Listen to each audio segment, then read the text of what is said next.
Good morning guys! Magka 10 AM na and nagugutom na kami pareho ni Kyle. And sakto binigyan kami kahapon ng Jollibee na palabok to. Hindi namin nakain kagabi kasi nag-dinner na kami. And magko-coffee din kami, gumawa ako ng coffee namin. Let's eat guys! Good evening guys! And katapos ko lang gawin yung laundry. Nakatulog ako ng laundry and kailangan ko pang magsalang ulit bukas para sa mga towels naman namin. So ito na yung aking nagawang laundry. Yung mga dark colored clothes, sila kambal nagsampay kanina. Pero yung mga light, ako na nagsampay kasi nagluluto naman sila ngayon. Punta tayo sa kusina, guys. Nagluluto yung dalawa eh. Hina ng ilaw nila. Say hi! Nagluluto kayo ng, ano niluluto nyo? What was it called? I don't remember what it was called. Siomai noodle soup. Alright, that one. Yan. Nagluluto sila ng siomai noodle soup. Si Shobe gumagawa ng soup. Ay, nakaready na yung siomai. Si Achi, tapos na siyang magluto ng noodles. Ano sa likod na. Ginawa niya yan kanina. Kasi si Shobe, naliligo kanina eh. Kaya, nahuli siya ng paggawa. Chi, hindi ka pa naliligo, no? Mamaya na lang after dinner, maligo ka na. Ito maghapon to na lang, nakahiga, nakakukun sa kama. Nagpapahinga siya. Today is chill day, right? Nandiyan na si Daddy, narinig ko bubukas na yung pinto. Sabi sa'yo, nandiyan na si Daddy. Kung narinig ko si Daddy, bubukas na pinto eh. Say hi, Daddy! Hello, Father. Hi, Daddy. Sabi malapit ka na. Ha? Sabi malapit ka na. Malapit na ako. Malapit ka na. Bait niya mga anak mo, nagluluto. Good job. Yung isang anak mo, Pakainin ko yung Justin Jerry's bukas. Juice and Jerry's lang tomorrow. And nag-fold din pala ako ng mga laundry na nilabhan ko nung Wednesday. Ayan, tuyong-tuyo na sila. Kaya pwede na talagang i-fold. So, laundry day talaga today. Naglaba, tapos nag-fold naman ng mga malinis na. Meron pang hindi ako napo-fold. Ay, mga underwear, tsaka socks ni Kambal. Yun na lang i-fold ko. And then, tapos na ako. And mag-dinner na rin kami guys pagkaluto nung ginagawa namin. Kaya, balikan ko muna sila Kambal. Say hi! Andito ulit kami, guys, sa Jules and Jerry. Ang favorite na kainan namin pag weekend. Tapos, ayan yung food naman ni Shobe. And, ito naman yung food ni Kyle. Ayan. Nihintay pa namin yung food naman ni Achi. Kasi, hindi nasama sa order namin yung food ni Achi. Tsaka, meron pa kaming order na siomai. And, ito nga yung sa amin naman ni Daddy. Ito na ang regular namin kapag weekend. Itong Jules and Jerry. Ito gusto ng mga bata. Inaalok ko ng ibang kainan, pero ayaw nila. Ito nila gustong kumain. So, ayan guys. Kain na muna kami. And, umorder din kami ng siomai platter. Ayan, masarap siomai nila dito. So, ayan na. Hinintay na namin yung kay Achi. Inabol namin yung order. So, let's eat. So, may kumuliti. Siomai muna, Achi.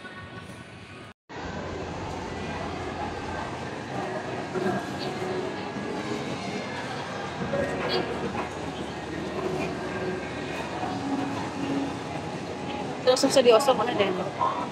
Walang usap-usap. Ay. Ay. Sabi. Ay. Natutulong ako sa meeting namin.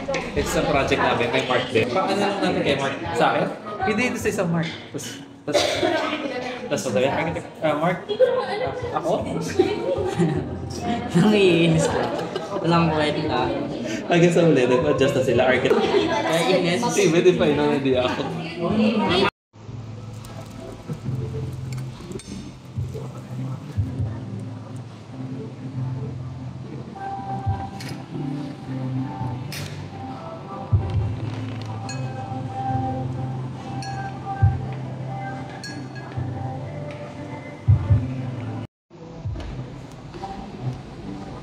Let's pray.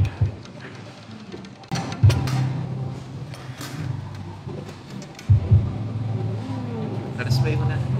Okay. Gagawin na siya. Small lang yun. Like, get the whole thing. Konti lang yan, Shobe. Hindi. No. Snaps ko. Serious. It's not gonna leave that small part. Kaya kinuha I'm gonna walk you.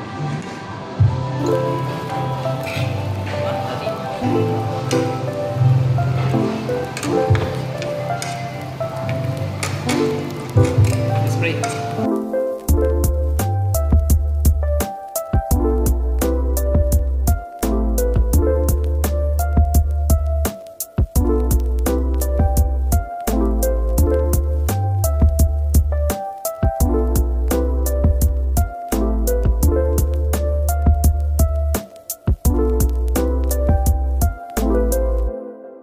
Good morning, guys! Mag-eat out kami. And ito ang outfit ng mga dalaginding, o diba? Saan lakad nyo? May date kayo? Hindi naman yung forma. Nagmumukha akong julalay ng mga anak na to. He said we should always look pretty, so I thought I do look Ayan. Ang ganda ng damit nila, oh. Sige, alis na kami, guys, kasi naghihintay na si Daddy sa baba. Patingin nga ng damit nyo. So, ayan, ang damit nila. Ay, may uikot-ikot pa doon. Tapos, nakabot sila na, na off-white. Say bye na. Tingin dito. Say bye. Pero yung cellphone mga tagal-tagal. We have chicken pesto. Ay, ayaw kinakakin. Chicken pesto. That's a tray. Where? That's a tray. It's also a this. I don't know.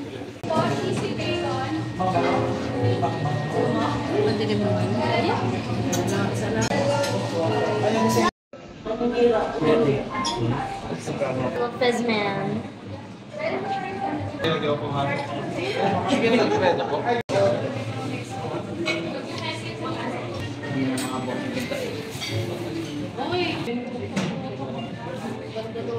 Inahatak mo na agad eh.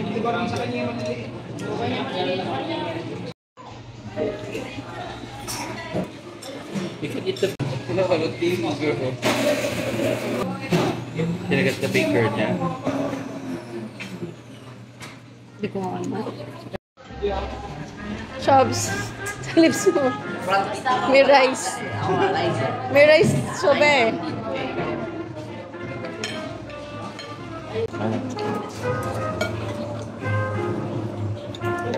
Just try this one.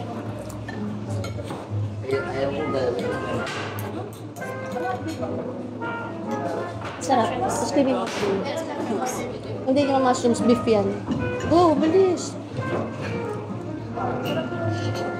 Yan ang ulam natin mamaya. Good. Para naman siya Pindis. Chips.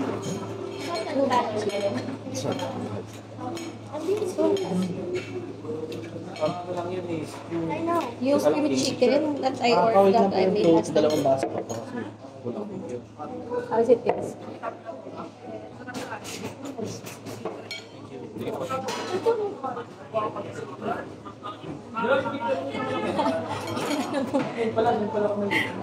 Para namang inano.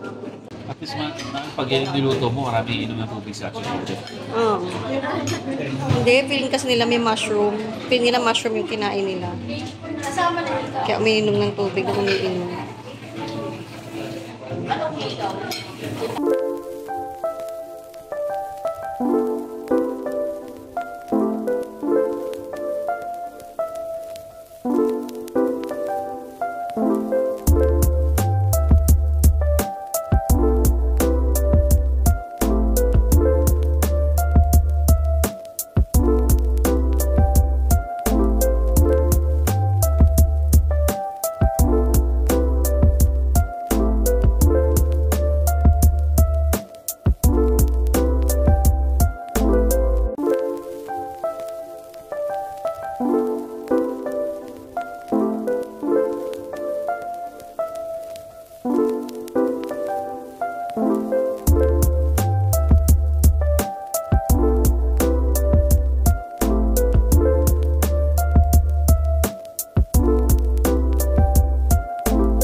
Ayan guys, kakauwi na namin. Si Shobe, papakita lang niya yung outfit niya. Kasi, ngayon lang yung suot tong blouse na to. Pagka ko na binili to nung Christmas pa, pati itong blazer nga, napata ko na sa inyo to, pag napata ang suot niya. Sabi ko, try niya, ang ganda nitong magka-partner. So, ayan ang itsura niya. Kapag yung pants lang, tanggalin mo yung arms, yung hands mo yan, para kita ng buo. Ayan. Turn around, anak. Ayan, yung itsura. Ang ganda, no? Barbie pink yan. Tapos natin na may blazer. And ito naman yung itsura kapag may blazer siya. Ang ganda. Si Achi may ganito rin, pero white naman yung kay Achi. Ayan. Turn around, show us your blazer. Ang ganda lang. Nakatuwa. Ang forma na itong batang to eh. Could you move back a little? Kahit ito na lang yung camera. Ayun na pala. Kaya kasi ko eh. O, ayan ang itsura niya guys. Nakikita pa yung sandals ko dun. Nagpahinga lang ako saglit at mag-grocery pa kami ni Daddy. Ganda na outfit niya, no? Ang sarap na may anak na binibihisan. Say bye na. Bye.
Kakauwi lang namin guys from grocery at saka namili nga kami ng mga ilang ilaw na kailangan dito sa bahay.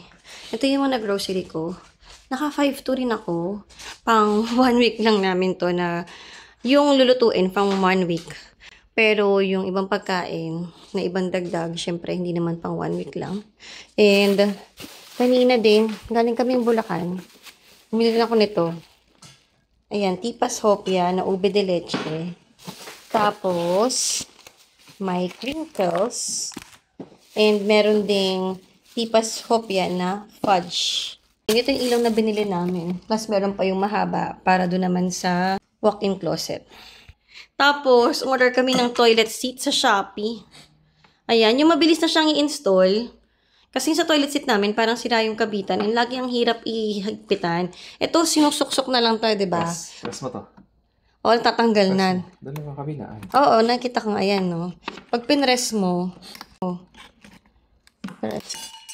pero install mo pa rin ito. Naka-install talaga. Ito nakadikit na ganun.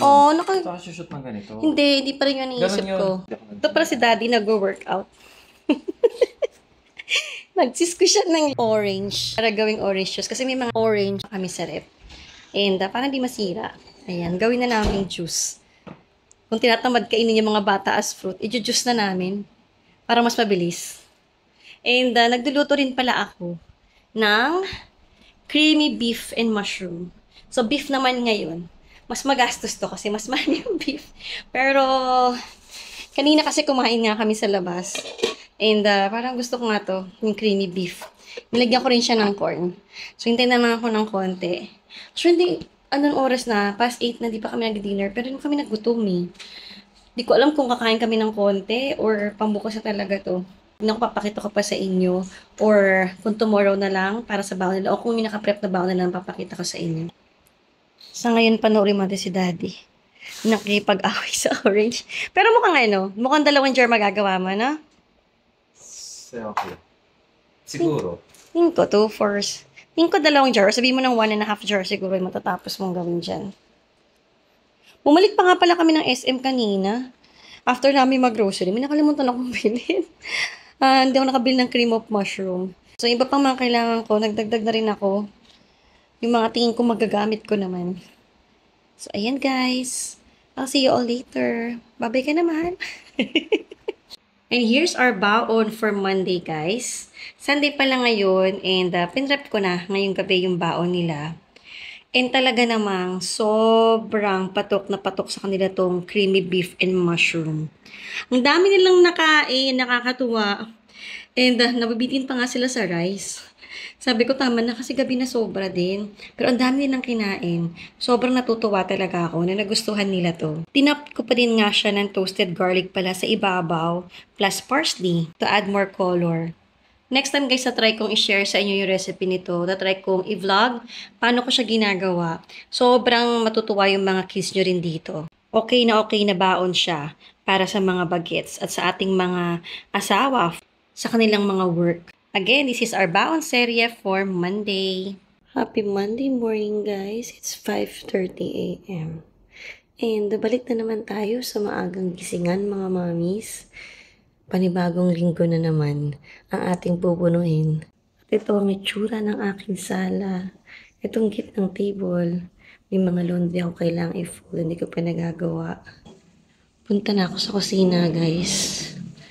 And heat up ko lang yung food. Dahil kagabi nga ay nakaayos na. Napakita ko naman sa inyo. And ito ang itsura ng kitchen, guys. Actually, ako lahat naghugas kagabi. Dahil yung mga bata, busy sila. And ito naman itsura ng dining table. Ito yung mga pinamili namin pagkain kahapon. So, yan ang ibe-breakfast ng mga bata. Niready ko na yung mga baonan nila. Yan, nandiyan na sa ibabaw. Nakaready na rin yung mga utensils nila inside. And ito naman yung mga dishes na kailangan kong ilagay sa mga pwesto nila. Ayan, wala na akong hugasin. Nalahugasan ko yan lahat kahapon. Napunasan ko rin lahat ng counter dito. Kaya talaga maghihitap lang ako ng food today. Plus, kailangan kong isaalang tong dishwasher. Yan, puno na rin tong dishwasher. Sasalang ko rin yan today. Meron lang ditong sangkalan kasi dyan ako nagpicture. And iniwan ko dyan yung mga food para lumamig siya kagabi. Tapos pagkalamig, si daddy na naglagay sa rep hindi na naayos yan. So ayan guys, ang aking mga gagawin ngayong morning. Magkita muna ako ng food and I'll see you all later. Morning! 6:18 na guys and paalis na rin kami. Hintay lang namin si daddy. Ayun si Kyle. Good morning. Ayan. Say bye na. Mag-ano rin ako. Bihis na ako saglit. Tignan ko kung hatid. Sasama akong maghatid. Good evening guys. Magka 6 p.m. na. And katapos ko lang mag-fold ng laundry. And ito yung pinapanood ko habang nagfo-fold para malibang naman din ako. Kanina palang umaga, maayos na lahat ng kwarto. Pero hindi na ako nag-vlog guys. Hindi ko na pinakita sa inyo. Kasi lagi nyo naman nakikita yon. Quick na ikot lang tayo bago ako magluto ng dinner namin. And ginger means pork na naman ang lulutuin ko dahil yung request nila. Sana nga makabili si daddy ng green onions or ng spring onion. Kasi wala na talaga ako nabili nun kahapon. Eh, wala na rin kaming time para mamalengke kahapon after na mamili pa ng ilaw. Sobrang pagod din kahapon. Sobrang daming ganap ng Sabado at Linggo. Kaya naman sa kanya na lang ako nakisuyo. Kung pwedeng ibili niya ako bago siya umuwi. Hindi ko napapakita sa inyo yung room ng mga bata kasi nakatampi na sila doon kanina pag uwi nila. Late na nga sila umuwi. Nagstay si Kel sa school para maglaro-laro pa ng konti. Punta tayo sa sala guys, pero hindi ko napapakita sa inyo ng buo yung sala.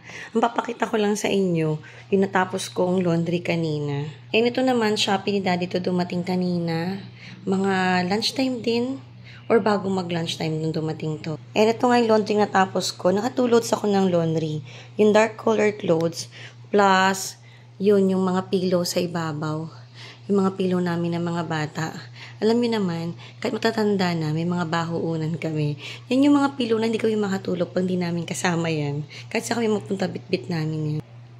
Nakita niyo may ilaw sa room ni Kyle kasi nandun siya. Tapos yung dalawa nandun naman sa kabilang kwarto.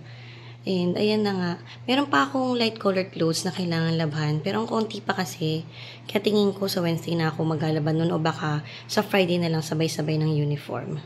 Malinis ang buong bahay guys, tapos well kept ang sahig namin ngayon, thanks to Snow White. Ayan si Snow White ngayon, nagpapahinga. Actually tapos na siya mag-charge. Gusto ko nga siyang paandarin sa master bedroom kasi hindi ko na paandar dun yan kanina dahil sinarado ko yung pinto dahil bukas pa yung aircon. And pakita ko lang din sa inyo quickly yung kusina bago ako magluto. Kaninang umaga pa lang, pagkatapos kong mag-prep ng baon nila, malinis na dito. Kasi naghitap lang naman ako ng food nila. Kaya pati yung mga kailangang hugasan na galing sa rep, pinaghuhugasan ko na rin kaagad. Nagsaing na rin ako kaninang umaga. Pagkatapos kong mag-prep ng baon nila. Tapos, ito yung mga baonan na to. Ito yung baonan nila ngayong araw. Kailangan ng hugasan yan. Tapos, ito yung pinagkainan ko. Hindi ko pa hinugasan kanina. As you can see, malinis naman dito. Ready na para magluto ulit. Magdumi ulit dito. Tapos ito yung dishwasher. Tapos na yan, kaninang umaga pa. Pero hindi ko pa ina-unload. A-unload ko rin yan habang nagluluto ako. Para habang nagsisimmer ako, may magagawa akong ibang bagay. Hindi ako maiina sa paghihintay. So ayan guys, magluluto din muna ako. And I'll see you all later.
And here's our baon for tomorrow, guys. Tomorrow's Tuesday. Ginger means pork rice bowl. Ayaw nilang itap ko yung pork sa ibabaw ng rice. Gusto doon nila nakahiwalay. Kaya ganyan na lang yung ginawa ko. Nagiging mushy daw kasi yung rice kapag magkasama na. Kaya gusto nila magkahiwalay lang. And then sila na lang maghahalo kapag kakainin na nila. Usually, ni-sprinkle ko lang tong spring onions sa ibabaw. Pero, mas gusto kong ilagay lang siya sa gilid na ganyan para mas magandang tingnan. Actually, gusto ko pang dagdagan. Tinatamad na lang ako maghiwa. Parang gusto ko pang damihan. Pero masarap talaga siya na maraming spring onions din. Lumabas pa nga kami ni Daddy. Pumunta pa ako ng supermarket para makabili ng spring onions. Iba talaga yung lasa kasi kapag may dagdag niya. Plus yung toasted na sesame seed. Ito rin nga pala yung dinner namin. And ito na lang natira. Sakto lang yung niluto ko 1.5 kg para may meal ulit kaming lahat bukas. Meron din akong ganito. Hindi ko na sinama dito sa video ko. And here's our bounce area for Tuesday, guys.